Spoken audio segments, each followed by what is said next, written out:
আপনি আমাকে মাজার পূজারি ট্যাগ লাগিয়েছেন, জুলুম করেছেন, কিয়ামতের মাঠে এটার জবাব আপনাকে দিতে হবে।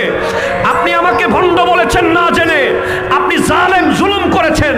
আমরা মাজার পূজারি নই, আমরা ভণ্ড নই, আমরা শুরু থেকে এখন পর্যন্ত বলে যাচ্ছি মাজারের নামে ব্যবসা, মাজারকে নিয়ে রং তামাশা, মাজারকে নিয়ে মেলা, মাজারকে নিয়ে নারী পুরুষের অবাধ মেলামেশা, এটার বিরুদ্ধে ছিলাম, আছি, থাকবো।